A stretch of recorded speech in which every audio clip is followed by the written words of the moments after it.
I clicked the pen and signed my name on the final page. There, I said, sliding the documents across the mahogany desk. Every single one of Melissa's debts is now mine, all $847,000 of them. My husband James squeezed my shoulder, his hand warm and heavy with the weight of his approval. You're incredible, Claire. Not many people would do this for family. Most people would have told her to figure it out herself. Melissa, his sister, dabbed at her eyes with a tissue, but I caught the smile she tried to hide behind her trembling fingers. The corners of her mouth twitched upward before she remembered to look devastated. I don't know what to say. You're literally saving my life. I was going to lose everything. My car, my apartment, everything. I smiled back, letting warmth flood my expression. In my last life, I'd believed her tears were real. I'd believed that she was a victim of circumstance, of bad luck, of a cruel world that had knocked her down through no fault of her own. I'd been such a fucking fool. The lawyer, Melissa's lawyer, a man named Dennis Cooper, who charged $400 an hour and had never once questioned where his client's money was going, cleared his throat. Mrs. Chen, I have to ask one more time for the record. Are you absolutely certain about this? These debts include credit card balances from 6 different banks, personal loans from 3 lending institutions, a failed business venture with outstanding vendor payments, gambling debts to 2 separate casinos, and various medical bills. The total comes to $847,329.12, to be precise. I'm certain, I said, meeting his eyes without flinching. Family helps family. That's what we do. What Dennis didn't know, what none of them knew, was that I'd died before. 3 years from now, in my first life, I'd taken my last breath on a hospital bed I couldn't afford, drowning in the debt that was sitting in front of me right now. Melissa's debt. The debt she'd begged me to take on temporarily while she got back on her feet. She never got back on her feet. And the debts? They'd multiplied like cancer cells. Interest compounding daily, penalties stacking on penalties, legal fees from collection agencies. By the time the actual cancer diagnosis came, stage 4 pancreatic, the doctor had said, his face grave, I was too broke for treatment. The insurance I'd had through my job was gone because I'd lost the job. Lost it because the debt collectors had called my boss so many times that he decided I was a liability. Melissa had disappeared to Miami with her new boyfriend, a personal trainer named Derek, who she'd met at her gym. The gym membership she'd somehow managed to keep while I'd been taking on her debts. James had filed for divorce, citing my financial irresponsibility as grounds, and married my replacement, Brooke, his coworker, the one he'd always said was just a friend, 3 months after my funeral. I'd died alone in a state-funded hospice facility, broke, betrayed, and bitter. Then I'd woken up in this bed, in this body, on this day, the morning of my 32nd birthday, exactly 4 years before my death. The same day Melissa had called at 7 a.m., her voice thick with tears, begging for help with her mistakes. This time, I knew exactly what helping her would cost. This time, I was going to make sure that cost was hers. Initial here and here, Dennis said, pointing with his gold pen to lines on the document. I initialed in my neatest handwriting. And your husband needs to sign as well, since this affects marital assets and community property. James signed without reading a single word. He never read anything I put in front of him. Bills, bank statements, insurance forms. In my past life, that had included the divorce papers that left me with nothing but debt and a beat-up Toyota with a failing transmission. Excellent, Dennis said, gathering the documents into a leather portfolio. The debt transfer will be processed within 48 hours. Ms. Melissa Chen's creditors will be notified that Mrs. Claire Chen has assumed all outstanding balances. They'll begin sending statements to your address, Mrs. Chen. Melissa stood and wrapped me in a hug. She smelled like the Chanel No. 5 perfume I'd bought her for Christmas last year. The one she'd said was too expensive, you shouldn't have, before pocketing the receipt to return it for cash. I knew because I'd found the receipt in her purse when she'd asked me to get her phone charger. Thank you, she whispered in my ear, her breath hot and sticky. You're the sister I never had. I'm going to pay you back, I swear. Every penny. As soon as I get the job at Microsoft. They said they're going to call me back any day now for the second interview. There was no job at Microsoft. There was no second interview. In my first life, she'd told me the same lie, and I'd believed it for 6 months before I'd finally called Microsoft's HR department and learned that Melissa had never even applied. I hugged her back, squeezing tight. What's family for? In my ear, her voice was poison sweet and satisfied. She thought she'd won. She had no idea what was coming. They took me to dinner that night to celebrate. Mastro's Steakhouse in downtown Seattle, expensive, the kind of place where a steak costs $75 and the wine list started at $200 a bottle. James ordered champagne, Dom Perignon, because Melissa had pointed at it on the menu and said, "Oh, that one's supposed to be good." "To Claire," James said, raising his glass, the bubbles catching the light from the chandeliers above us. "The most generous woman I know. The best wife a man could ask for."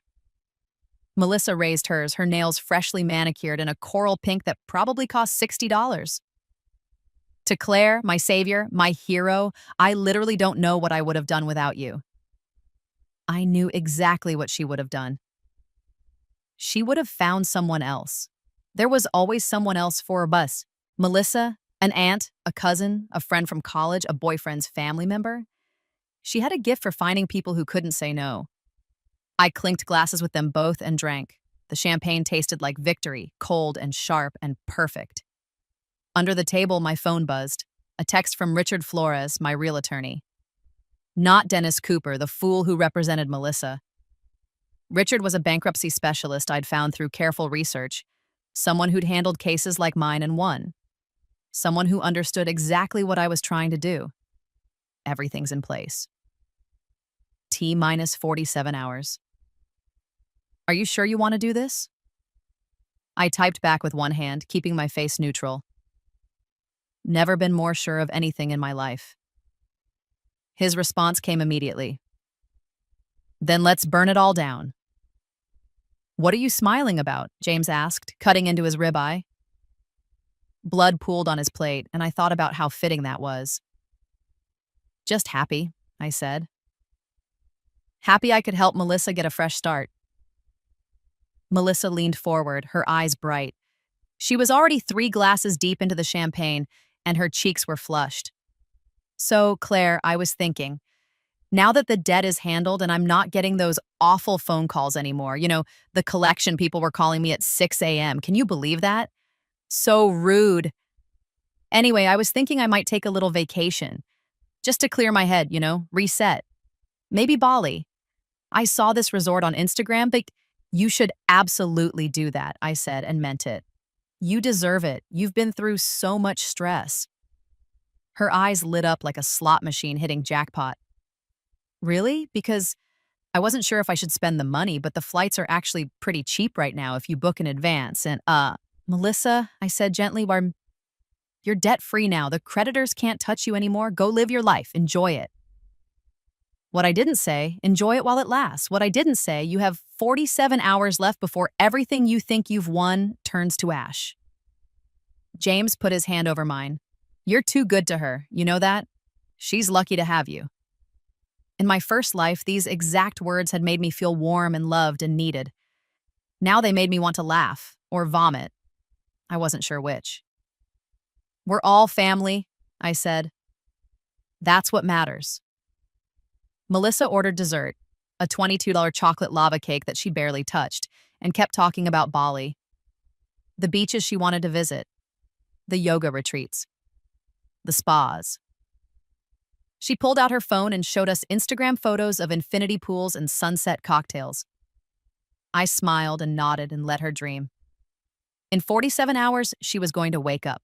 In my past life, I'd been stupid enough to think Melissa's debt problems were a one-time thing.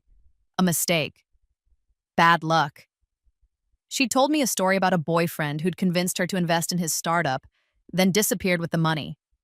About medical bills from a car accident. About identity theft that had destroyed her credit before she'd even known what was happening. I'd believed every word. The truth had come 6 months before I died, when a woman named Patricia Gonzalez showed up at my apartment. She was a private investigator hired by one of Melissa's many creditors to track her down and see if there were any assets to recover. "Your sister-in-law," Patricia had said, sitting in my living room with a coffee I'd made her because I still had manners even when I was dying, has a very specific pattern. She finds someone trusting, usually family, sometimes friends, occasionally romantic partners, and convinces them to co-sign loans or transfer debt, or just give her money outright. Then she moves on to the next city, the next relationship, the next mark. She's been doing this for at least 8 years that I can document. You're victim number 7 that I know of. There are probably others. I'd sat there in my falling apart apartment with the broken heater and the mold growing in the bathroom corner, listening to Patricia list the others. An aunt in Portland who'd co-signed a car loan that Melissa had defaulted on. The aunt had her wages garnished for 2 years. A college roommate in Austin who'd let Melissa use her credit card just for emergencies. $43,000 in charges later, the roommate had declared bankruptcy at 25. A boyfriend's mother in Reno who'd taken out a second mortgage on her house to pay Melissa's gambling debts. She'd lost the house. A cousin in San Diego who'd helped Melissa start a catering business. The business failed within 6 months, leaving the cousin holding $90,000 in vendor debt. The list went on. Each victim the same. Someone kind, someone trusting, someone who'd believed Melissa's tears and promises. The thing is, Patricia had said, stirring sugar into her coffee, none of what she does is technically illegal. She asks for help. People give it willingly. She promises to pay them back and just doesn't. You can't arrest someone for being a terrible person and a skilled manipulator. That's not fraud in the legal sense. It's just cruelty. By the time Patricia had found me, it was too late. The debt was legally mine. My credit was destroyed. Melissa was in Miami, posting photos on Facebook of her and Derek at South Beach, drinking mojitos and laughing. Unreachable. Untouchable. But Patricia had given me something valuable.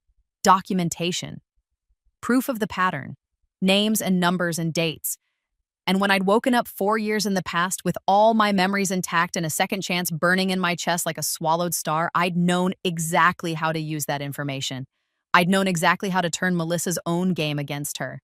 The 48 hours passed like honey dripping from a spoon, slow, thick, sweet with anticipation. I went to work at Morrison Marketing, the firm where I was still just a junior associate. In my first life, I'd be promoted to senior associate in 6 months, right before the debt collectors started calling and everything fell apart. This time, I smiled at my boss, Steven, made small talk about his daughter's soccer team, and didn't bother trying to impress anyone. I was already gone in my mind. At lunch, I sat in the break room with my coworker, Amanda, who'd always been kind to me.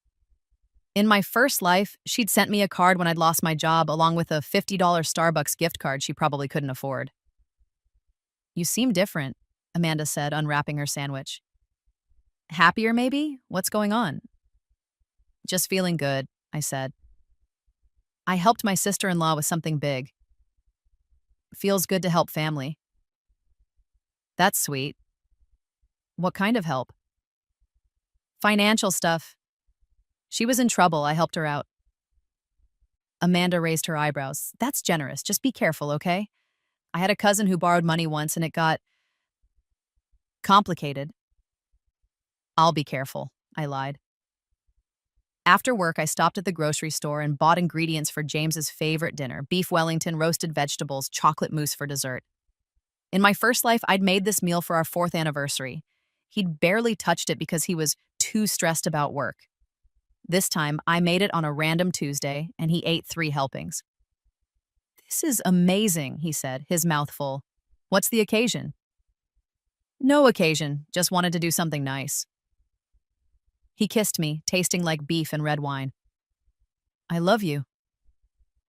"I love you too," I said. And it wasn't even a complete lie. I'd loved who I thought he was. The man who'd proposed to me on a beach in Maui, the man who'd cried at our wedding, the man who'd promised for better or worse, richer or poorer, in sickness and in health. He just hadn't meant any of it. At home, James was distracted, already planning his next business venture. In my past life, it had been a tech startup called StreamSync, an app that was supposed to aggregate all your streaming services into one interface. He'd sunk $75,000 into it before realizing that the major streaming companies would never allow access to their APIs without massive licensing fees. The startup failed within 14 months. This time, I didn't warn him. Let him fail. Let him learn what it felt like to lose everything on a bad bet. Melissa texted me photos from a day spa in Bellevue. She'd gone for a quick relaxation day to process everything. Getting a hot stone massage, she wrote, along with a photo of her lying face down on a massage table, cucumber slices on her eyes. I feel like a new person. First time I've been able to relax in months. You deserve it, I wrote back. Enjoy every second. You're the best, she replied. I'm going to make this up to you, I promise. When I get the Microsoft job, first paycheck is going straight to you. The Microsoft job that didn't exist. The promise that would never be kept. No rush, I typed. Just focus on taking care of yourself. 3 heart emojis in response. I set my phone down and opened my laptop. Checked my bank accounts for the 100th time. Checking account, $247.32. Just enough for groceries and gas for the next week. Savings account, $. Emptied 3 days ago. Investment accounts, $0. Liquidated last week. The money, all $1,127,000 of it, was sitting in an offshore trust in the Cayman Islands. The trust was ironclad, set up by a specialist Richard had recommended. Untouchable by U.S. creditors. Invisible to the bankruptcy court. The trust was in the name of Seabird Holdings, LLC, a company that existed only on paper and had no connection to my name or social security number. My mother's house, which I'd inherited when she died 8 months ago, had sold for $780,000. I'd told everyone the money went to her medical bills. It hadn't. My performance bonus from work, $15,000 for exceeding sales targets, had been cashed, converted to Bitcoin, and transferred to a wallet that couldn't be traced. The $340,000 I'd had in my 401k from my previous job at a tech company had been withdrawn, penalties paid, and moved to the Cayman Trust. Every liquid asset I'd had was gone from the U.S. financial system. Total accessible assets in my name, $247.32. Total debts in my name as of tomorrow morning, $847,329.12. I was about to become the perfect bankruptcy case. Massive debt, no assets, no ability to pay. And the beauty of it was that it was all perfectly legal. I'd taken on the debt voluntarily. The creditors had agreed to the transfer. I'd liquidated my assets before taking on the debt, which meant I hadn't fraudulently hidden anything after incurring obligations. The timing would look suspicious, sure, but suspicious wasn't illegal, and without proof of fraud, which they couldn't get because there wasn't any, the bankruptcy would proceed smoothly. Melissa's $847,000 in debt would be discharged, erased, gone forever, and she would have nothing. On the morning of the 48th hour, I woke up at 5 a.m., made coffee in the French press, the expensive beans I'd bought at the farmer's market, sat at the kitchen table with my laptop and watched the sunrise over Lake Washington. Richard called at 6:02 a.m. "It's done," he said. His voice was wide awake, energized. "The debt transfers processed overnight. As of 6:02 this morning, Pacific time, you are officially responsible for $847,329.12 in outstanding balances across 17 creditors. American Express, Chase, Bank of America, Citibank, Discover, 3 personal loan companies, 2 casinos, and various medical providers." "Perfect," I said, sipping my coffee. It tasted like the beginning of everything. "You absolutely sure about this, Claire? Once we file, there's no going back. Your credit will be destroyed for 7 to 10 years. "I don't care about credit. I care about making sure Melissa doesn't get away with this." "She already got away with it. You took on her debt. And now I'm erasing it. She wanted me to pay it off, so she could walk away clean and do this to someone else. Instead, I'm walking away, and she's got nothing. She can't use this scam again because everyone will know what happened. The creditors will know. Her next marks will be able to Google her name and see that her debts were discharged through someone else's bankruptcy." Richard was quiet for a moment. You know, in 20 years of practicing bankruptcy law, I've never seen anyone use Chapter 7 quite like this. Is it legal? Completely morally questionable, maybe, but legal. Then let's do it. I'll file the papers at 9 a.m. when the courthouse opens. Do you have everything you need? I looked around the apartment. The furniture was all James's from before we got married.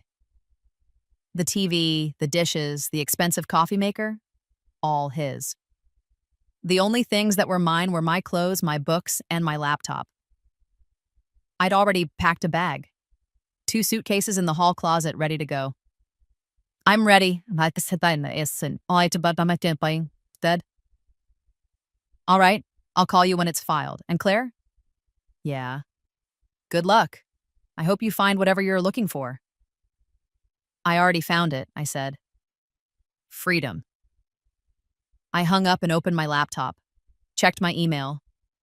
There was a message from Patricia Gonzalez, the private investigator who'd helped me in my first life. In this life, I'd hired her 3 weeks ago to update her research on Melissa. The email had an attachment. Melissa Chen. Updated victim list.pdf. I opened it. 9 victims now. 2 more since my first life. A yoga instructor in Santa Fe who'd co-signed an apartment lease. A tattoo artist in Portland who'd lent Melissa with $15,000 for emergency surgery that had never happened. The pattern was always the same. Melissa cried, someone helped, Melissa disappeared. I downloaded the file and saved it to a USB drive. Insurance, in case I needed it later. At 7:30 a.m., James stumbled into the kitchen, yawning. You're up early. Couldn't sleep. Still worried about Melissa's debts? I almost laughed. Something like that. He poured himself coffee from the pot I'd made. Don't be. We'll manage. We always do. And once she gets that Microsoft job, she'll start paying you back. There it was again. The casual confidence that everything would work out. The complete lack of awareness about who his sister really was.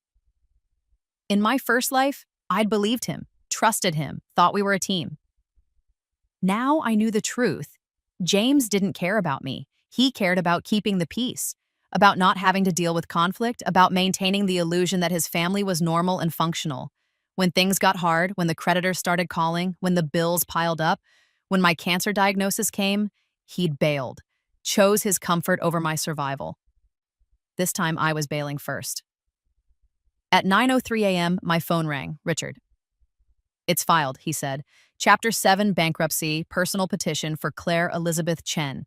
Case number 2430847. The automatic stay is in effect as of 9:01 a.m. All collection activities against you must cease immediately. I closed my eyes and breathed. Thank you. The creditors are going to lose their minds when they see this. I'm counting on it. I've already gotten 3 calls from collection agencies. They're confused, angry. One of them threatened to sue for fraud. Can they? They can try. They won't win. You took on the debt legally. You're entitled to bankruptcy protection. The timing is aggressive, sure, but it's not illegal. What happens now? We wait. I'll send you a copy of the petition. You'll get a notice from the bankruptcy trustee within a week or 2, scheduling your 341 meeting. That's where you'll testify under oath about your assets and debts. The creditors can attend and ask questions. After that, assuming no one files an adversary proceeding to challenge the discharge, you'll be debt-free in about 4 months. 4 months. In my first life, those debts had haunted me for 3 years before finally killing me. This time, 4 months, and they'd be gone. Thank you, Richard. Thank you for the most interesting case I've had in years. Call me if you need anything. I hung up and sat very still. It was done. Chapter 7. Bankruptcy. Total liquidation of assets to pay creditors. Except I didn't have any assets. Not my name, not in the United States. Not anywhere the bankruptcy court could find them. The creditors would get pennies on the dollar, probably nothing at all, since my $247 in checking account funds wouldn't even cover the filing fees and administrative costs. Melissa's $847,000 in debt would be discharged, erased, deleted from existence. And there was nothing anyone could do about it, including Melissa. The first call came at 9:47 a.m.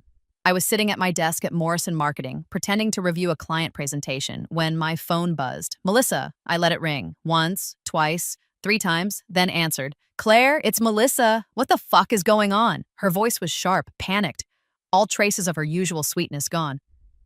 I put the phone on speaker and set it on my desk. Good morning to you, too. Don't good morning me. I just got a call from American Express. They said you filed for bankruptcy? They said the debt I transferred to you is now in bankruptcy proceedings? What the hell does that mean? It means exactly what it sounds like. I filed for Chapter 7 bankruptcy this morning. Silence. I could hear her breathing, harsh and fast. But you can't do that. You agreed to pay my debts. I agreed to take responsibility for them, I corrected. I never said I would pay them, and now I can't pay them because I'm bankrupt. What the hell does that even mean? You're not bankrupt. You have a job. James has money. I have a job that pays $52,000 a year, and James's money is his, not mine. Washington is a community property state, but I filed individually, not jointly. His assets aren't involved. She sputtered. I could picture her, phone pressed to her ear, face red, probably pacing her apartment. You can't just file bankruptcy 2 days after taking on my debts. That's fraud. It's not fraud, it's bankruptcy. I'm entitled to it under federal law. The creditors will come after me. They'll sue me. Actually, they can't. The debt was legally transferred to me.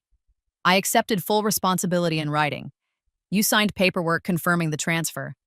The debt is mine now, and since I've declared bankruptcy, the creditors have no recourse against you. You're free and clear. A beat of silence. Then, but my credit... I laughed. I couldn't help it.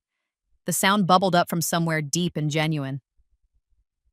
Melissa, your credit has been destroyed since you were 23. You've defaulted on every credit card you've ever had. You've been sued by at least 6 different creditors that I know of. Your credit score is probably in the 400s. This changes nothing for you. You bitch. Her voice dropped to something cold and venomous. You did this on purpose. I did exactly what you asked, I said calmly. I took on your debt. I saved you from your creditors. You're debt-free now. Isn't that what you wanted? You know damn well what I wanted. I needed you to pay it, not just what, Melissa? Take the fall for you? Destroy my credit and my financial future so you could walk away clean and find another Mark? Another victim to scam? I didn't scam you. You offered to help. After you showed up at my door crying about how you were going to lose everything, after you told me about your medical emergency and your identity theft and all the other lies you've been telling people for years? What are you talking about? I opened the PDF on my computer. Let's see. There's your Aunt Sharon in Portland. You convinced her to co-sign a car loan in 2019. She's still paying it off, by the way. Then there's Brittany, your college roommate. $43,000 in credit card fraud. I'm sorry. I mean credit card charges you promised to pay back. Then there's Margaret in Reno, your ex-boyfriend's mother, who took out a second mortgage to pay your gambling debts. She lost her house, Melissa. A 63-year-old woman lost her house because of you. The silence on the other end was absolute. Should I keep going? I have 9 documented cases of you doing this exact same thing. You find someone who cares about you, you cry and beg and promise it's just temporary, and then you disappear. Well, guess what? I'm not disappearing. But you're not getting away with it this time either. Who? Her voice shook. Who told you all this? I hired a private investigator. Her name is Patricia Gonzalez. You might remember her. She tracked you down in Miami 2 years from now, or would have in another timeline. This time, I hired her first. This is insane. You're insane. Maybe, but I'm debt-free. And you're stuck with the consequences of your choices for the first time in your life. James will hear about this. He'll divorce you. Probably, I agreed. I've already prepared the papers. Saves him the trouble. You're destroying your own life to get back at me? I'm not destroying anything, I said. I'm free. I have no debt, no obligations, and a clean slate. You, on the other hand, good luck running your scam again when everyone can Google your name and see what happened. I'll tell everyone what you did. Please do. Tell them I took on your debts and then declared bankruptcy. Tell them how generous I was. I'm sure they'll be very sympathetic. She hung up. My phone immediately started ringing again. I blocked her number. 30 seconds later, a text from a different number. You're going to regret this. I blocked that one too. Amanda appeared at my desk. Was that a personal call? You okay? I'm perfect, I said, and smiled. James came home at lunch, which he never did. His face was red, his tie loosened. Melissa called me, he said, not even bothering with hello. She's hysterical. She says you filed for bankruptcy? She says you tricked her? I was sitting on the couch with a cup of tea, watching trash TV. I muted it. I didn't trick anyone. I filed for bankruptcy protection because I can't afford to pay the debts I took on. But you said 2 days ago you said you'd help her. I did help her. Her debts are discharged. She's free. By destroying your own credit? Our credit? I raised an eyebrow. Actually, just my credit. I filed individually. Your credit is completely unaffected. You're welcome. He stared at me like I'd grown a second head. This is insane. Do you know what this does to us? To our future? We can't buy a house now. We can't get loans. We can't. You can do whatever you want, James. This doesn't affect you. Of course it affects me. I'm married to you. For now. That stopped him cold. What? I stood up and walked to the kitchen table where I'd left the manila folder that morning. I picked it up and brought it back to him. What is this? Divorce papers, I said. I'm filing no fault, irreconcilable differences. I've already signed. You just need to sign and we can file with the court. His mouth opened and closed like a fish drowning in air. You're divorcing me? Seems fair. You were going to divorce me anyway. What the hell are you talking about? I'm talking about the fact that in 3 years, when my medical bills started piling up, you were going to leave me. You were going to cite my financial irresponsibility as grounds. You were going to marry Brooke from your gym within 6 months of my death. His face went from red to white. How do you... I'm not... Brooke is just a friend. For now, I repeated. But you've thought about it, haven't you? You've thought about how much easier life would be with someone who isn't dragging you down with financial problems, someone who makes more money, someone prettier, younger, without all my baggage. That's not... You're putting words in my mouth. Am I?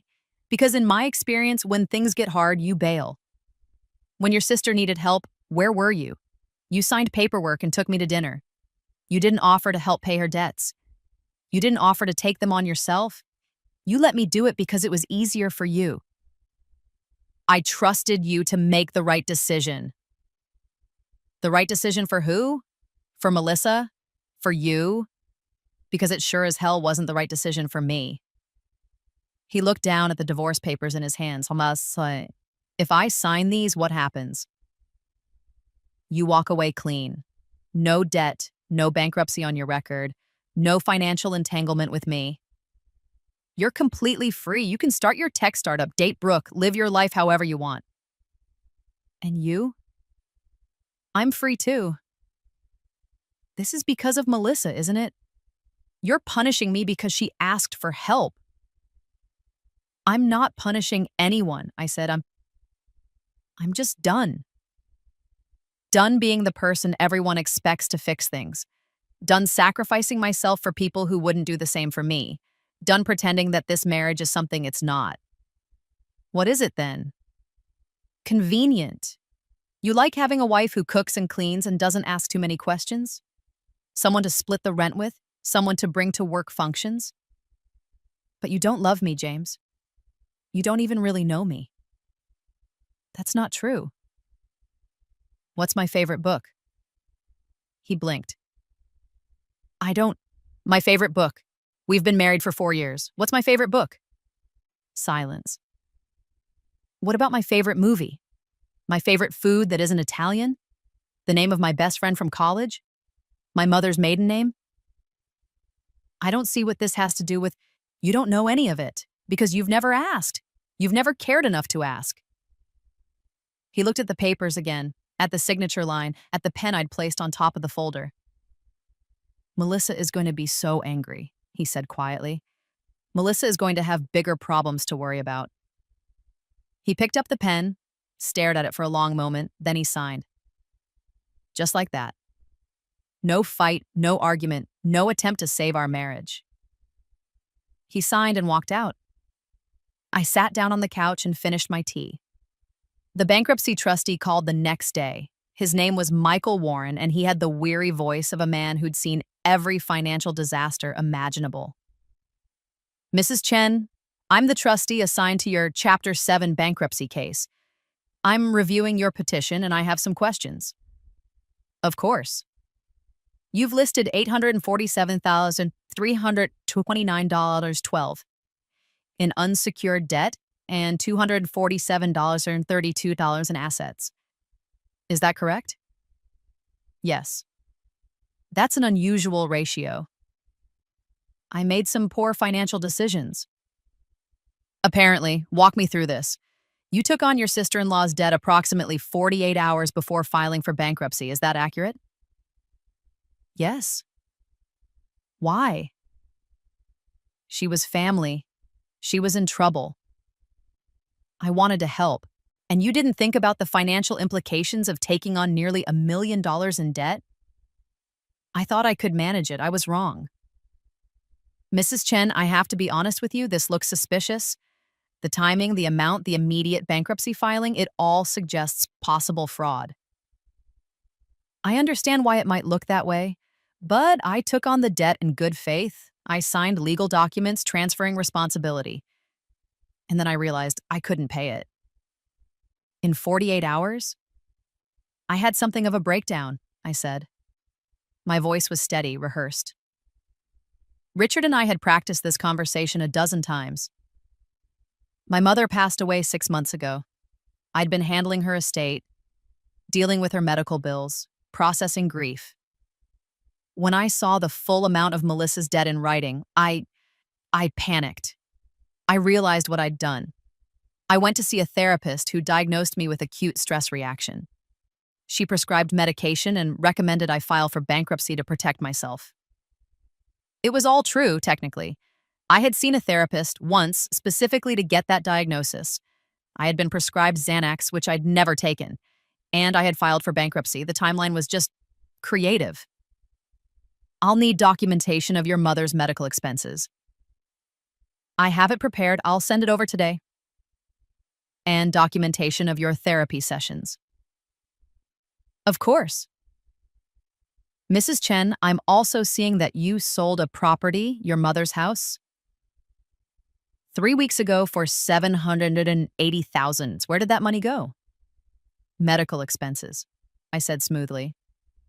My mother had extensive end-of-life care that wasn't covered by insurance. Hospice care, experimental treatments, home health care. It all added up. To nearly $1 million? To $780,000, yes. I can provide itemized invoices. I could because I'd spent $5,000 hiring a graphic designer to create them. Fake invoices from real hospitals, real doctors, real hospice companies, complete with logos, doctor signatures, insurance codes, everything. They were perfect forgeries. I'll need to see those. I'll send them this afternoon. What about other assets? Retirement accounts, investment accounts, property?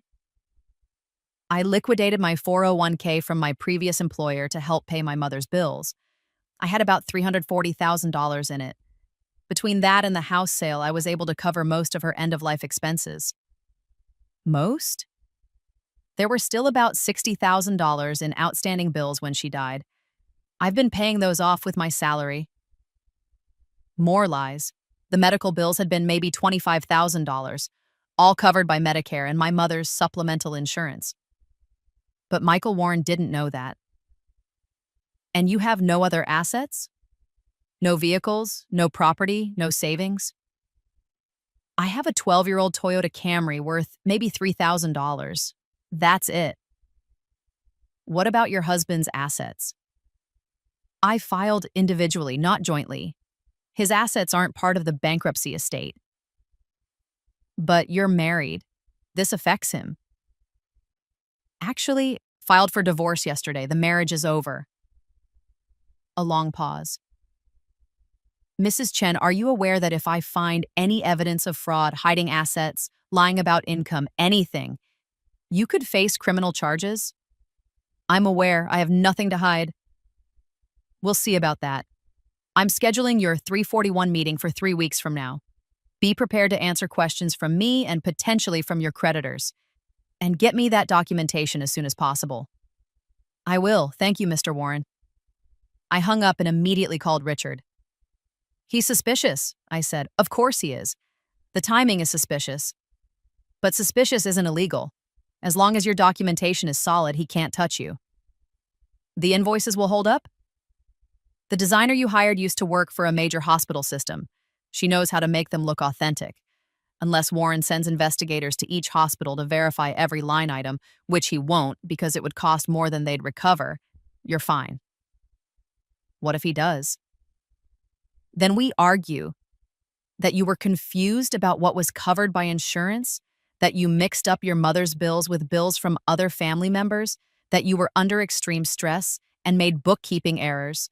None of that is fraud. Fraud requires intent to deceive. We can always claim mistakes. You're good at this. I've been doing bankruptcy law for 23 years. I know every trick and I know how to make everything look legitimate.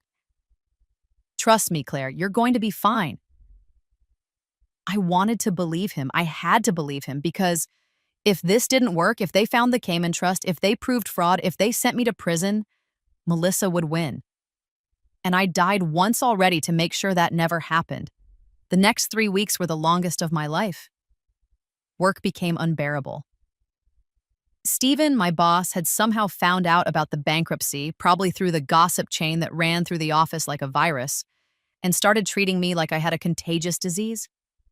He stopped assigning me important projects, started having concerns about my judgment, suggested I might want to take some personal time to sort things out. I knew what was coming. In my first life, he'd fired me 6 months into the debt crisis. This time, he was speeding up the timeline. I beat him to it. On a Friday afternoon, 2 weeks before my 341 meeting, I walked into his office and quit. I'm resigning, I said, placing my printed resignation letter on his desk. Effective immediately, I'll clear out my desk today. He looked relieved. Claire, if this is about what I said, it's not about anything you said. I just need to move on. Do you have another job lined up? I'm taking some time to figure things out. Well, I'm sorry to see you go. You've been a good employee.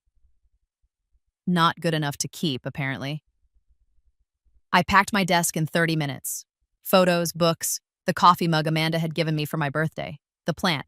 I'd been keeping alive for 3 years. Amanda found me in the hallway. You're really leaving? Yeah. Because of the bankruptcy thing? Because of everything. She hugged me. If you need a reference or if you just need to talk, call me, okay? Okay. I wouldn't call. In a few months, I'd be in the Cayman Islands and Amanda would be a memory from a life I was leaving behind. But her kindness meant something. It meant there were still good people in the world. I just wasn't going to be around them anymore. At home, the divorce was proceeding quickly. James had moved out 3 days after signing the papers, taking all his furniture with him. The apartment looked empty, hollow. I didn't care. I slept on an air mattress I'd bought at Target for $30, ate cereal for dinner, spent my evenings researching life in the Cayman Islands, the cost of living, the best areas to rent, the quality of healthcare, the process for getting residency. I was planning my escape. Melissa called from 7 different numbers. I blocked them all. She showed up at the apartment twice. I watched through the peephole as she pounded on the door, screaming about what a psycho bitch I was. Eventually, a neighbor called the police. They told her to leave or they'd arrest her for harassment. She left. James called once to tell me that Melissa had tried to kill herself. Pills and vodka, but not enough to do real damage. Just enough for attention. "She's in the hospital," he said. "She's asking for you." "I'm not coming." "She's my sister, Claire. She's in pain. She's a con artist who's upset her scam didn't work. I'm not falling for fake suicide attempts." "How can you be so cold?" "Practice," I said, and hung up. The days blurred together, waiting, watching, preparing. And then, finally, the 341 meeting arrived. The 341 meeting was held in a gray conference room in the Federal Building downtown. The walls were beige, the carpet was brown, and fluorescent lights hummed overhead like dying insects. I arrived 20 minutes early, wearing a cheap dress from Target and shoes from Payless. No jewelry except my wedding ring, which I was still legally required to wear until the divorce was finalized.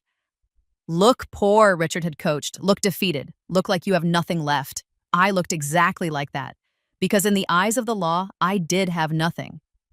The trustee, Michael Warren, sat at the head of a long table. He was in his 50s, balding, with the permanently skeptical expression of a man who'd heard every lie imaginable. Along the sides of the table sat three creditor representatives. First, Jennifer Salazar, attorney for American Express. Sharp suit, sharper eyes, a leather portfolio thick with documents. Second, Marcus Thompson, attorney for Chase Bank. Younger, aggressive, the kind of lawyer who saw bankruptcy cases as personal challenges. Third, David Chen, no relation, representing a debt collection agency called Apex Recovery Solutions. They'd bought some of Melissa's smaller debts, medical bills, personal loans for pennies on the dollar, and were hoping to recover something. Richard sat beside me, calm and professional. "Let's begin," Warren said. He swore me in, and I raised my right hand and promised to tell the truth. "Mrs. Chen," Warren said, reading from his notes, "please state your full name for the record." "Claire Elizabeth Chen."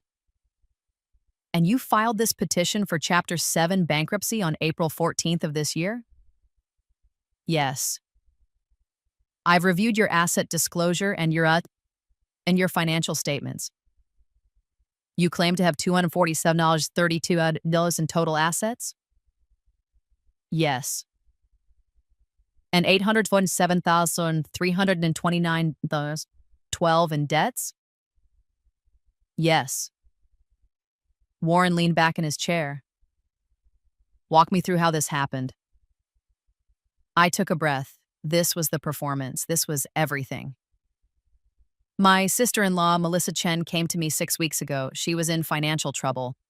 Credit card debt, personal loans, some gambling debts. She was being harassed by collection agencies. She begged me to help her." "And you agreed to assume her debts?" "Yes, we went to her attorney and signed paperwork transferring the debts to me." "Why would you do that?" "Because she's family. Because she was desperate. Because I thought I could handle it." "You thought you could handle nearly $1 million in debt on a $52,000 salary?" I wasn't thinking clearly. My mother had just died. I was grieving. I wasn't in a good mental state. Jennifer Salazar leaned forward. "Mrs. Chen, you took on this debt on April 12th and filed for bankruptcy on April 14th. That's 48 hours. You're saying you had a change of heart in 48 hours?" "I had a breakdown," I said. My voice shook, not because I was acting, but because remembering what those debts had done to me in my first life still hurt. I signed the papers, and then I went home and actually looked at the numbers, really looked at them, and I realized what I'd done. I realized I'd destroyed my life. "So you declared bankruptcy?" I didn't know what else to do. I couldn't pay it. Even if I worked 3 jobs for the rest of my life, I couldn't pay it. Marcus Thompson pulled out a document. Mrs. Chen, according to our records, you sold property, a house valued at $780,000, 3 weeks before taking on your sister-in-law's debt. Where did that money go? Richard spoke up. We've provided documentation showing that the proceeds went to pay medical expenses for Mrs. Chen's late mother. $780,000 in medical expenses? Thompson's voice was heavy with skepticism. End-of-life cancer care is extraordinarily expensive, especially when the patient opts for experimental treatments not covered by insurance. I'd like to see itemized bills. They're in the filing, Richard said smoothly. Patient name, date of service, procedure codes, amounts billed, amounts paid by insurance, amounts paid out of pocket. Everything you need. Thompson flipped through his papers, found the invoices, the beautiful, perfect, completely fake invoices. He frowned, squinted at them. These treatments. Some of these are experimental, not FDA approved. My mother was dying, I said, letting tears well up. They came easily. I just had to remember her actual death, the real one, the heart attack that had taken her suddenly and left me orphaned at 31. She wanted to try everything. I wanted to give her every chance. $180,000 for immunotherapy treatments? That's what they cost. You can verify with the clinic if you'd like. He wouldn't. The clinic existed. It was real, I'd checked. And if he called, they'd tell him they couldn't confirm or deny treatment due to HIPAA privacy laws. The invoices were bulletproof. Warren interjected. What about your 401k? You had $340,000 in retirement savings. You withdrew all of it 6 months ago? To pay my mother's bills. The house sale wasn't enough. You paid early withdrawal penalties. I know, but she was dying. I didn't care about penalties. Jennifer Salazar tried a different angle. Mrs. Chen, your husband, soon-to-be ex-husband, James Chen. He has significant assets. A salary of $180,000, retirement accounts, investment portfolios. Why didn't he help pay for his mother-in-law's medical care? My mother wasn't his responsibility. But your sister-in-law's debts were your responsibility? I made a mistake in judgment. I see that now. Or, Salazar said slowly, you knew exactly what you were doing. You took on your sister-in-law's debt with no intention of paying it. You deliberately filed for bankruptcy to defraud my client and the other creditors. Richard's voice was ice. That's a serious accusation, Ms. Salazar. Do you have evidence to support it? The timing speaks for itself. Timing is not evidence of intent. Mrs. Chen made a poor decision under emotional duress. She's entitled to bankruptcy protection under federal law. I disagree. I believe this was a calculated scheme to eliminate debt that Ms. Melissa Chen legally owed. Then file an adversary proceeding, Richard said. Prove fraud, but I warn you, you'll need to demonstrate that Mrs. Chen took on the debt with the specific intent not to pay it. Good luck doing that when she has documentation of severe emotional distress, a recent bereavement, and a therapist's diagnosis of acute stress reaction. Salazar's jaw tightened. She looked at Warren. We'd like to request a continuance to investigate Mrs. Chen's financial history more thoroughly. Warren sighed. Ms. Salazar, this meeting has been scheduled for 3 weeks. Mrs. Chen has provided all requested documentation. Unless you have specific evidence of fraud right now, I'm not granting a continuance. We believe that belief is not evidence. Do you have proof that Mrs. Chen hid assets? Not yet, but then we proceed. David Chen from the collection agency tried next. What about income? Mrs. Chen was employed at Morrison Marketing until 2 weeks ago. She quit. Why? Hostile work environment, Richard said. Her employer learned about the bankruptcy and began treating her differently. She felt she had no choice but to resign. Convenient. It's also true.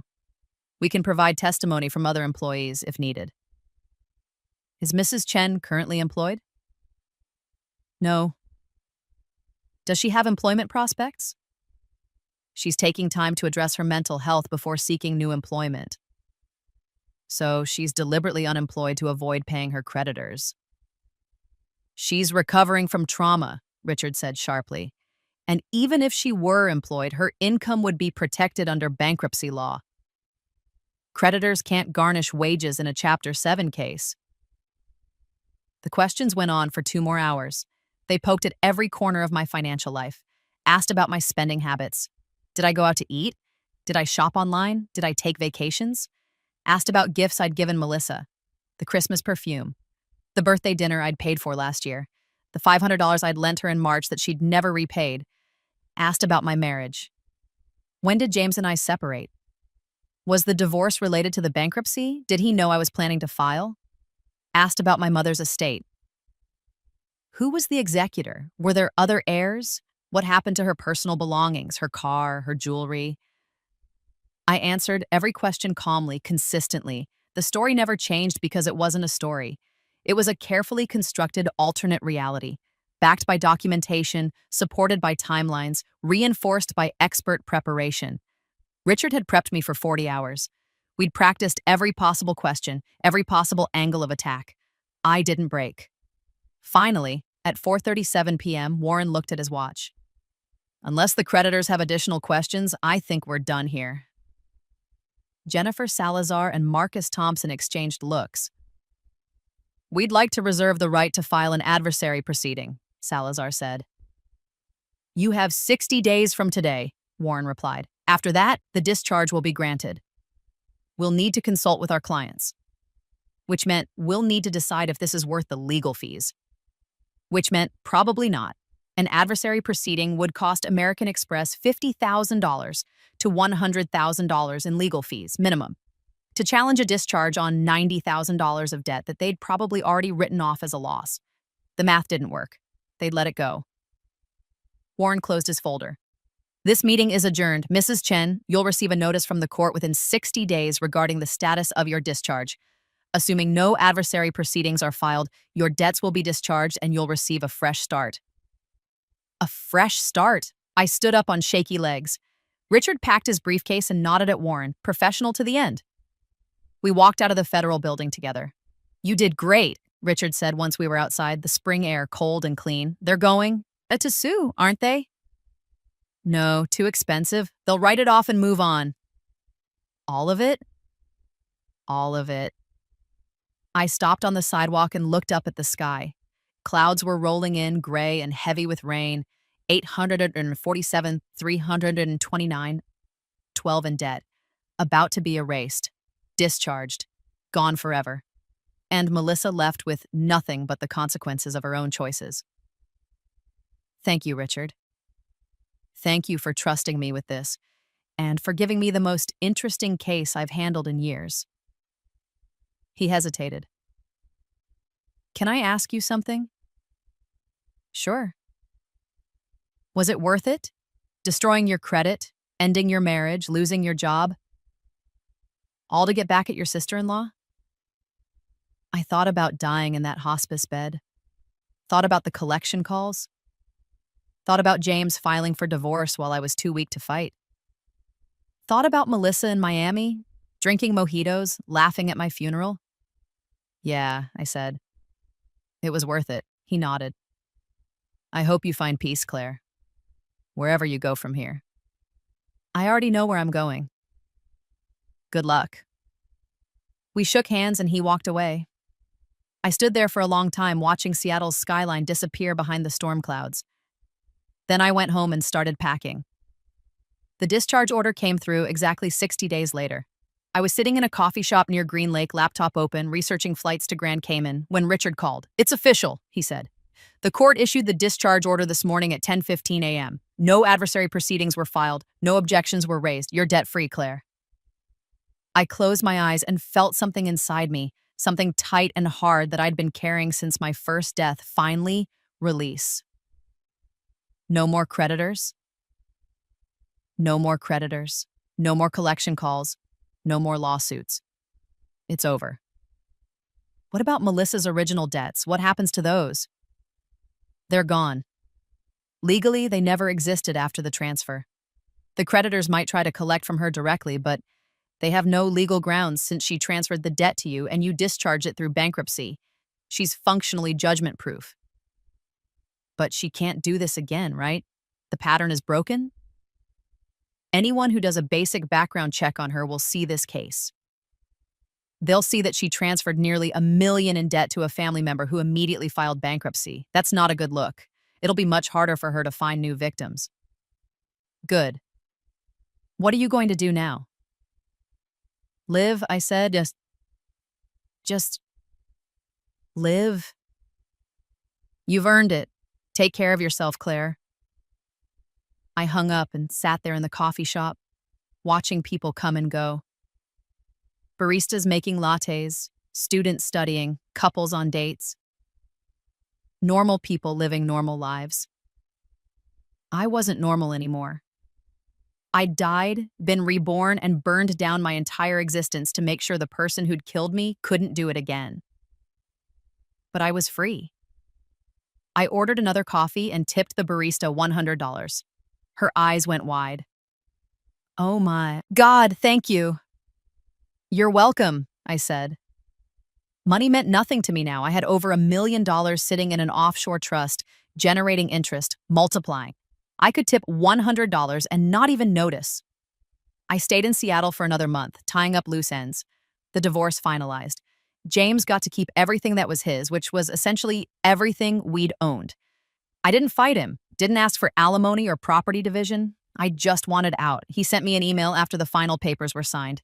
I hope you're happy now. I didn't respond. I closed my bank accounts, canceled my credit cards, not that they'd be usable for the next 7 years anyway. Terminated my cell phone contract. I sold my car, the 12-year-old Camry, for $2,500 cash. I packed 2 suitcases with clothes, books, and my laptop. Everything else I donated. Goodwill took it all, grateful. On my last day in Seattle, I drove to the cemetery where my mother was buried, stood at her grave in the rain. I did it, Mom, I said. I didn't let them win this time. The stone was simple. Margaret Elizabeth Porter, beloved mother, 1961, 2023. She'd been a good woman, worked as a nurse for 40 years, saved lives, raised me alone after my father left when I was 3. She would have been horrified by what I'd done, but she would have understood why. I left flowers, white roses, her favorite, and walked away. The next morning, I boarded a plane, one-way ticket to Grand Cayman. No return date, no plans to ever come back. The Cayman Islands were everything I'd hoped for, and nothing like Seattle. Warm, blue, endless ocean, and white sand and palm trees swaying in tropical breezes. I rented a small house on 7 Mile Beach. 1 bedroom, 1 bathroom, a kitchen barely big enough for 1 person. But it had a porch that faced the ocean, and every morning I could sit there with coffee and watch the sunrise paint the water gold. The trust was managed by a firm in Georgetown. They handled investments, transfers, everything. I received a monthly allowance of $8,000, more than enough to live on comfortably. The Bitcoin I'd bought had tripled in value. Every time I checked, the number was bigger. I didn't need to work. For the first time in my life, I didn't need to work, so I didn't. Instead, I painted. I'd loved art in college before the practicalities of life, student loans, rent, jobs, responsibilities, had crushed that dream. I'd gotten a degree in marketing instead of fine arts because you can't make money as an artist. Now I had money, so I painted. I started with the ocean. Simple seascapes, trying to capture the way the light moved on water. They were terrible at first. Muddy colors, awkward compositions, amateur mistakes. But I kept going, bought better supplies, watched YouTube tutorials, practiced every day. After 3 months, my paintings started looking like something. After 6 months, they started looking good. After a year, they started looking professional. I painted the sunrise, the palm trees, the boats in the harbor, the local fishermen cleaning their catch, the beach at sunset. I painted myself emerging from dark water into light. That one, the self-portrait, was the first one I sold. A woman from Texas was visiting the island, saw me painting on the beach, and asked if I sold my work. I've never sold anything before, I said. How much for that one? She pointed at the self-portrait. I don't know, $1,000? Sold? She wrote me a check on the spot. I framed it and hung it in her hotel room for the rest of her vacation, then shipped it to her home in Austin. She posted it on Instagram, tagged me. I started getting inquiries. Within a year, I had a small but steady business, selling paintings to tourists, taking commissions, building a quiet reputation as that artist in the Caymans who does beautiful seascapes.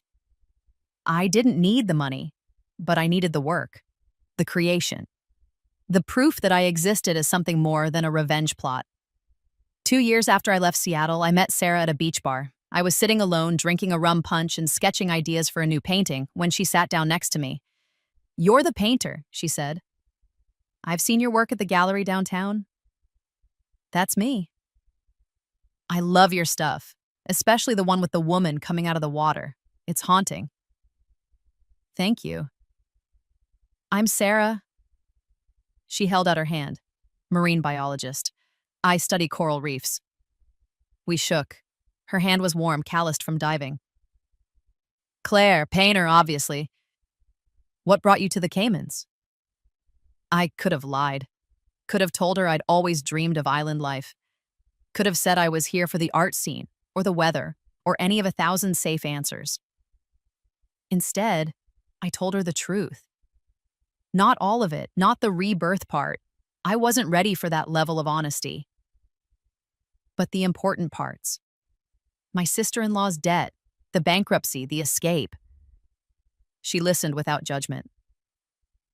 "So you basically pulled off a legal revenge heist and then fled the country?" she said when I finished. "That's one way to put it." She laughed. "That's incredible. Most people just complain about their families. You actually did something about it." "You're not horrified?" "Why would I be? She tried to ruin you. You turned the tables. Good for you." I liked her immediately. We talked for hours about her research. She was studying coral bleaching and restoration techniques. About my art, about the island, the ocean, life. She was smart, funny, kind. Nothing like the people I'd left behind in Seattle. She didn't ask about my past beyond what I'd volunteered, didn't pry, didn't judge, just accepted me as I was. We started dating a month later, casual at first, dinner dates, beach walks, watching sunsets. Then more serious. She introduced me to her research team. I brought her to artist meetups. We spent weekends, diving together, her showing me the underwater world she loved.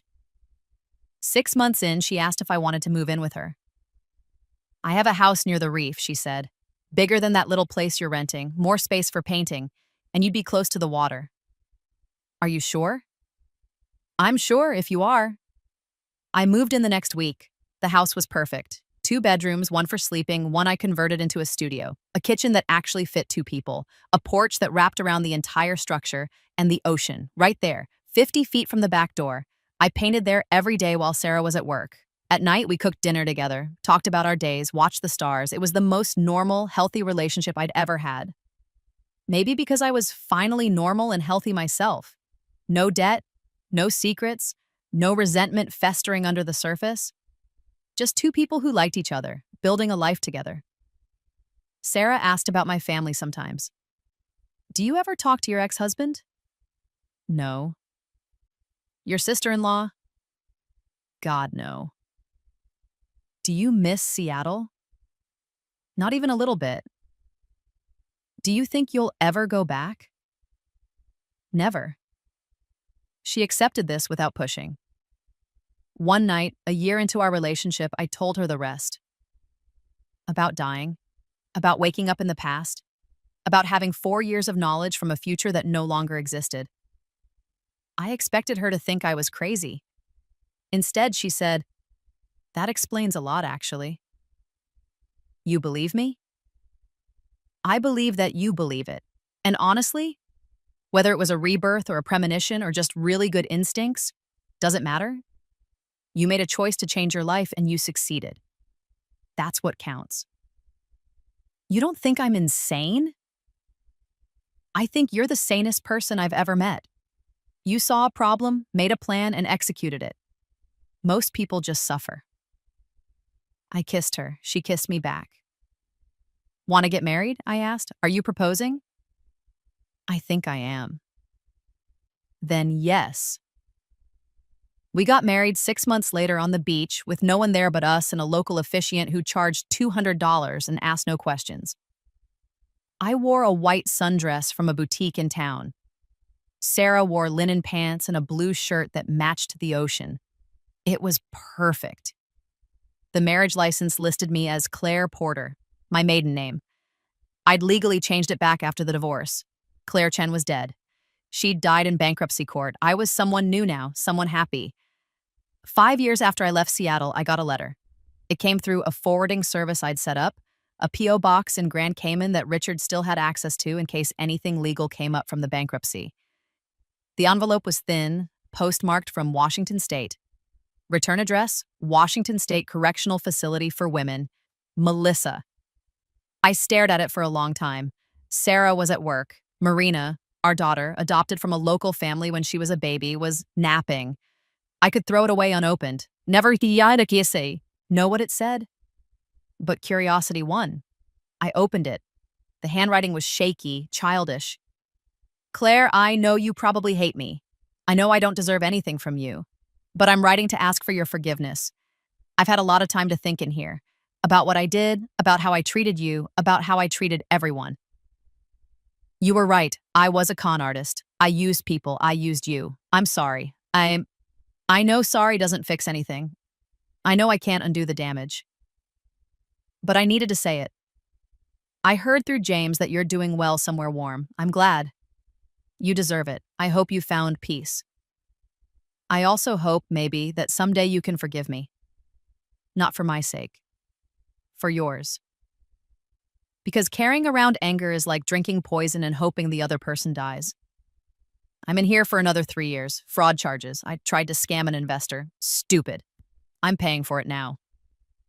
When I get out, I'm going to try to be better. Try to actually fix my life instead of just taking from others. I don't expect you to believe me. I don't expect anything. I just wanted you to know I'm sorry. Melissa, I read the letter 3 times. Then I walked down to the beach where the water was warm and clear and endless. Tore the letter into small pieces, scattered them in the ocean. Watched the tide take them away. Marina woke up crying and I went inside to comfort her. My daughter, my life, my future. The past was gone. 7 years after my rebirth, my paintings were selling well enough that I had my first gallery show. A small gallery in Georgetown agreed to feature my work for a month. 20 paintings, prices ranging from $5,000 to $20,000. Tourists came, collectors, other artists. I sold 12 pieces. One woman, an art dealer from New York, offered to represent me. You have something special, she said, and there's emotion in your work that I don't see in a lot of contemporary art. It's like you've lived 2 lives. I smiled. Something like that. She took me on, started getting my work into galleries in Miami, New York, Los Angeles. Suddenly, I wasn't just that painter in the Caymans. I was a professional artist with a growing reputation. The money didn't matter. I already had money. But the validation did. The proof that I'd built something real out of the ashes of my old life. Sarah got a grant to study coral restoration. Real funding, enough to hire a team, to make a difference. Marina started school. She was bright, curious, obsessed with sea turtles.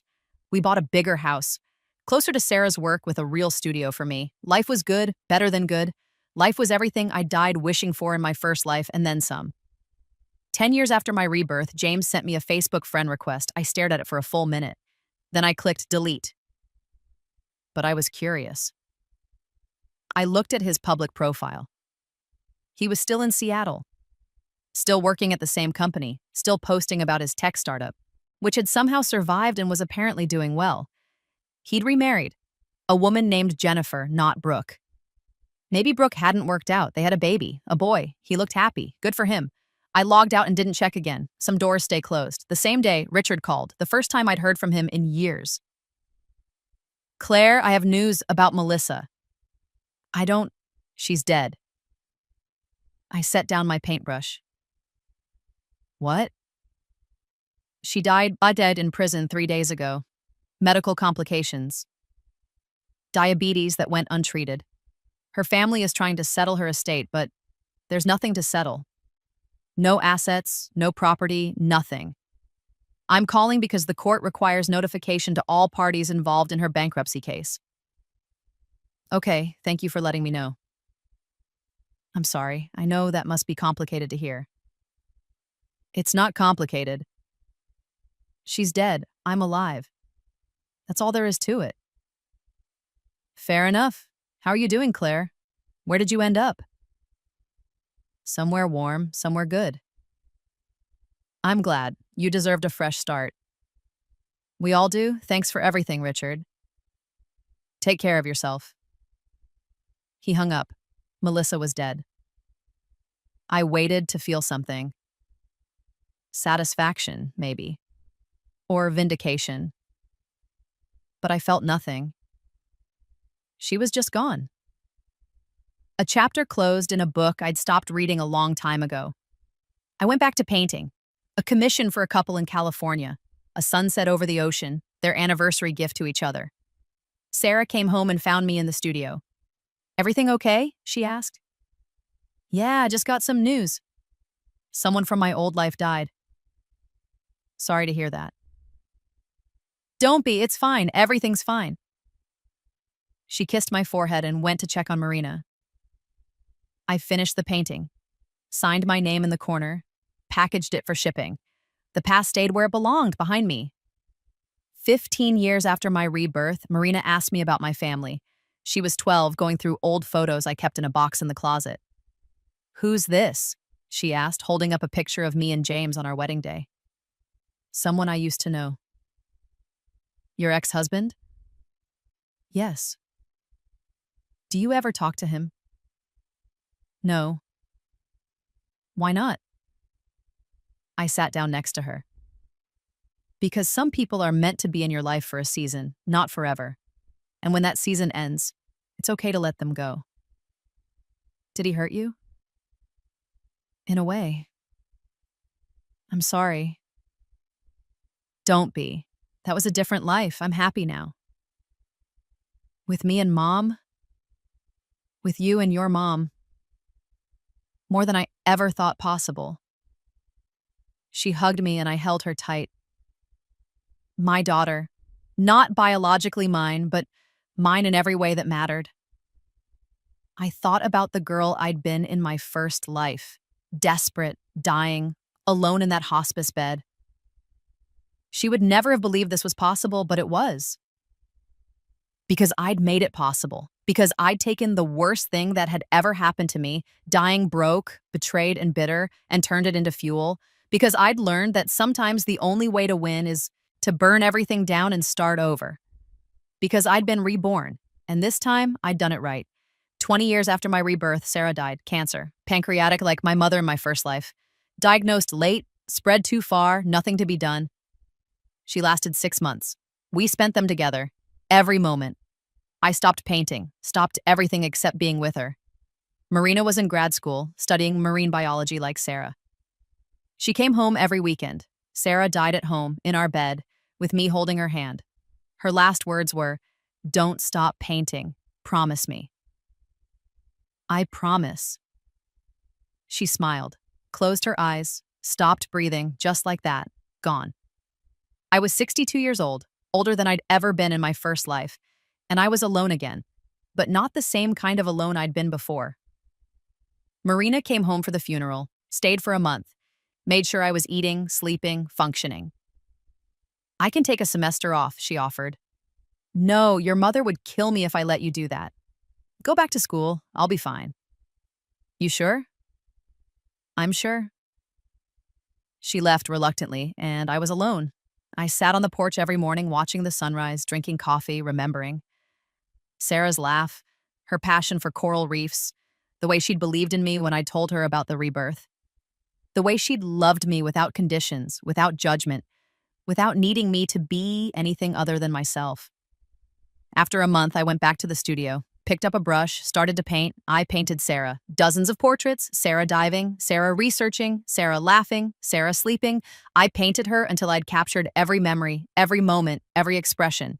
And then I painted myself, Older now, gray hair, lines around my eyes, hands weathered from years of work, but alive, still here. I titled it Survivor. It sold for $40,000 to a collector in London. The money went to a coral restoration fund in Sarah's name. 25 years after my rebirth, I was 70 years old. Marina was married, living in Australia, doing groundbreaking research on coral bleaching. I was still in the Caymans, still painting, still alive. One morning, I got an email from someone I didn't recognize. Subject line, your sister-in-law. I almost deleted it, but opened it instead. Dear Ms. Porter, my name is Dr. Rebecca Martinez. I'm a psychologist who specializes in working with victims of financial abuse. I'm writing a book about patterns of exploitation in family dynamics, and I came across your case while researching. I wanted to reach out to tell you that what you did, taking on Melissa Chen's debt and then declaring bankruptcy, has become something of a case study in my field. Not because it's encouraged, it's not, but because it's one of the few documented cases where a victim successfully escaped a long-term pattern of financial abuse. I'm not asking for an interview or permission to use your story. All identifying information has been removed from my research. I just wanted you to know that your case has helped other victims understand that they have options, that they don't have to keep suffering. Thank you for that. I hope you're well, wherever you are. Best regards, Dr. Rebecca Martinez. I read the email 3 times. Then I wrote back, Dr. Martinez, thank you for your message. I'm glad my experience has helped others. I'm doing well. Better than I ever thought possible. Good luck with your book. Claire. I hit send and closed the laptop. Somewhere out there, people were learning from what I'd done. Somewhere out there, victims were finding hope. That meant something. That meant it had all been worth it. 30 years after my rebirth, I turned 80 years old. Marina threw me a birthday party on the beach. Her kids, my grandchildren, built sandcastles and chased waves. I sat in a chair under an umbrella watching. My hands were too arthritic to paint anymore, but I still went to the studio every day, supervised younger artists I'd taken on as mentees, taught classes, donated paintings to fundraisers. I'd had a good life, a long life, longer than I was supposed to have. That night, I dreamed about my first death. The hospice bed, the pain, the loneliness, Melissa in Miami, James with Brooke. The debts crushing me even as I died. I woke up crying, but they weren't sad tears. They were grateful tears because I'd escaped that fate, because I'd fought back, because I'd won. 32 years after my rebirth, exactly as long as I'd lived in my first life, I woke up and knew it was time. I wasn't sick, wasn't dying, just ready. I'd lived twice as long as I was supposed to. I'd loved and been loved. I'd created beauty. I'd won. Marina was visiting. She found me on the porch at sunrise, coffee in hand, watching the ocean. You okay, Grandma? I'm perfect, I said. Come sit with me. She sat. We watched the sun rise together, painting the water gold and pink and purple. I need to tell you something, I said. About my life. About how I got here. Okay. And I told her. Everything. The first life. The death. The rebirth. Melissa, James, the debt, the bankruptcy, the escape. All of it. She listened without interrupting. When I finished, she was quiet for a long time. Then she said, "That's the most incredible thing I've ever heard." You believe me? I believe you, and I understand now why Mom loved you so much. You're a survivor. I'm more than that. I'm someone who refused to let the world destroy her twice. She hugged me. Thank you for telling me. Thank you for listening. We sat there together until the sun was fully up, and I thought, this is enough. This, right here, is everything. I'd started my second life signing papers that took on debt I knew I'd never pay. I'd ended it surrounded by love, art, and the ocean. Melissa had tried to bury me. Instead, she'd taught me how to rise. And I'd risen higher than anyone, including myself, had thought possible. That night, I went to bed and dreamed of dark water. But this time, I wasn't drowning. I was swimming. Up, up, up toward the light, toward the surface, toward freedom. And when I woke, I was still here, still alive, still free. Melissa's debt was long gone, discharged 30 years ago. But my victory? That would last forever.